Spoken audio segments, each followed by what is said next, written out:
ओह की टेंशन।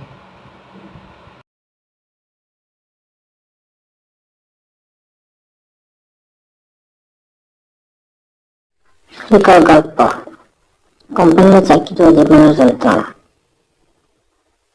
ମୁଁ ଏକ ସାଧାରଣ ଯୁବକ। ସ୍କୁଲ କଲେଜ ପରେ ଜୀବନର ଲକ୍ଷ୍ୟ ଥିଲା ଏକ ଭଲ ଚାକିରି କରିବାର। ଚାକିରି ଥିଲେ ଜୀବନଟା ସେଟ୍ ହୋଇଯିବ ବୋଲି ଭାବିଥିଲି, କିନ୍ତୁ ଆଜି ମୁଁ ଭାବେ ଚାକିରି ପାଇଁକି ଜୀବନଟା ହରାଇ ଦେବାଟା ହିଁ ଠିକ୍। ଆଜି ସକାଳ 7ଟାରୁ ଘରୁ ବାହାରି ପଡ଼ିଲି। 8ରୁ 10 ଘଣ୍ଟା କମ୍ପାନୀରେ ହାଡ଼ ମାଂସ ଖଟିବା ପରେ କେବେ ବସଙ୍କର ଗାଳି, କେବେ ମାନସିକ ଚାପ, ଥକା ମନ ଆଉ ଜୀବନରେ ଅନ୍ଧାର ଅନ୍ଧାର ସବୁଆଡ଼େ ଲାଗେ।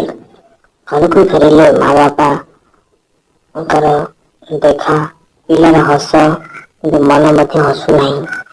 ମୁଁ ଆଉ ମୋତେ ଚିହ୍ନି ପାରୁନି। କମ୍ପାନୀରେ କାମରେ ମୁଁ ଏତେ ବ୍ୟସ୍ତ ହୋଇଯାଇଛି ଯେ ମୋ ସମୟ କେତେ ବିତିଗଲା ନିଜେ ଜାଣିପାରିଲିନି।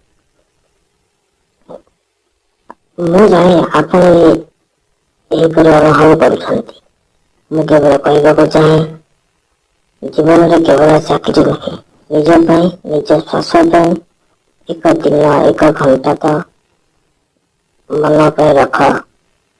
ନିଜ ଉପରେ ବିଶ୍ୱାସ ରଖ, ନିଜ ଆତ୍ମାକୁ ଭଲ ପାଅ। ସମ୍ମାନ, ସ୍ୱାଧୀନତା ଓ ଉଦ୍ଦେଶ୍ୟ ତୁମର ଅଧିକାର। ଧନ୍ୟବାଦ।